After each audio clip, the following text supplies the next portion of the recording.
खुलुमबाय नार्जारी चेनेलनिफ्राय गासैखौबो बरायबावनाय जाबाय।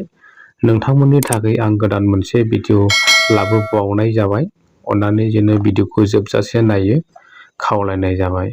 आरो चेनेलाव गोदानब्ला अन्नानै चेनेलखौ साबस्क्राइब खालामना हो आरो नोंथांनि लोगोफोरनोबो शेयार खालामना हो, जेन' नोंथांमोननि हेफाजाब मोननानै आं सानफ्रोमबो भिडिअ लाबोनो हानाय बादि।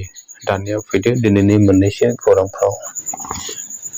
आसाम रायजोआव थांनाय साननैसो दिन सिगांनिफ्रायनो आसाम पुलिसआ उन्दै हिनजाव हाबा खालामग्रा बे आयेन हौवाफोरखौ हमगासिनो दं होनना मिथिनाय जादों।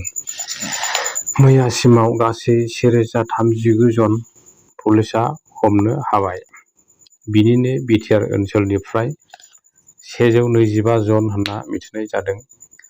उदालगुरि जिल्लानिफ्राय 5 जन, तामुलपुर जिल्लानिफ्राय 7 जन, सनितपुर जिल्लानिफ्राय 6 जन, क'क्राझार जिल्लानिफ्राय 24 जन, बाक्सा जिल्लानिफ्राय 33 जन, चिरां जिल्लानिफ्राय 10 जन आरो बङाइगाव जिल्लानिफ्राय 40 जन बिथांमोना उन्दै हिनजाव हाबा खालामना मैयानि समाव आसाम पुलिसजों हमजादों होनना मिथिनाय जादों।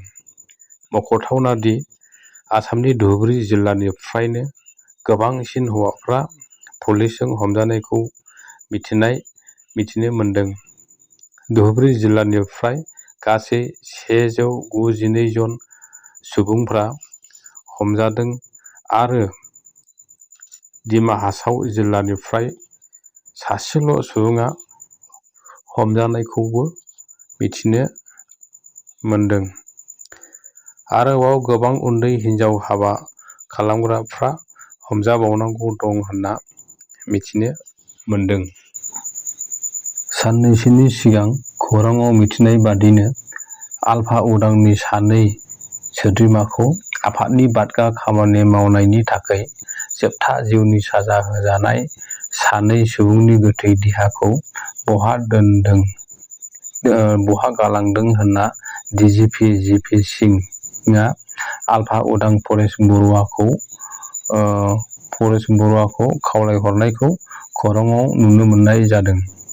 जिपि सिंहआ ओरैबायदि खावलायहरदों दि जाय 2 आफादनि बादगा हाबा मावनायनि जिउनि जोबथा साजा होजानाय 2 ब्रिगेडियार ए.जे. बारग' लेङाइ आफादगिरि आरो अशक हाजरिका मुंनि 2 आलफा केडारनि गोथै सह'खौ बहा दोनदों होनना डिजिपि जिपि सिंहआ आलफा उदां परेश बरुवानियाव ससियेल मिडियानि गेजेरजों सोंहरदों होनना मिथिनाय जादों।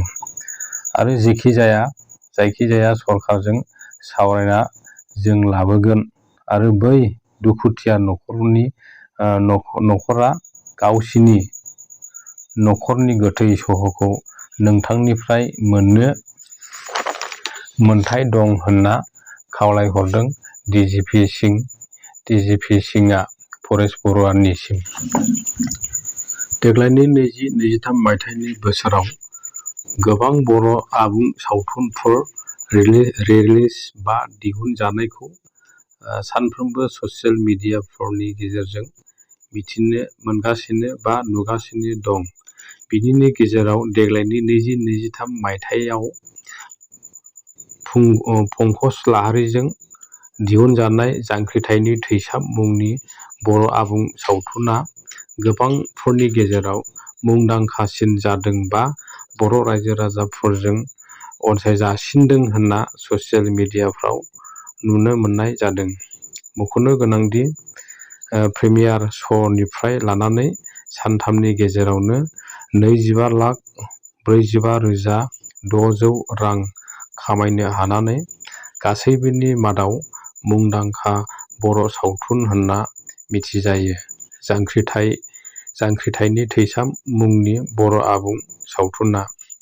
बै सावथुनाव बाहागो लादोंमोन सुकबिर, लिंसार, फुजा आरो मनालिसा हाज'वारिजों लोगोसेनो माखासे फावगिरिफ्रा फाव खालामदोंमोन होनना मिथिनाय जादों। बे सावथुनानो गिबिसिन रां आरजिनो हादों होननाबो मिथिनाय जादों। बेजों लोगोसे दिनैनि भिडिअआ बेखिनियावनो जोब्बाय लोगोफोर। भिडिअखौ जोबजासे नायनायनि थाखाय बयनिसिमबो गोजोननाय थाबाय आरो भिडिअखौ मोजां जादों एबा गाज्रि जादों गासैखौबो कमेन्ट खालामनो बयनिसिमबो खावलायहरनाय जाबाय। गोजोन्थों।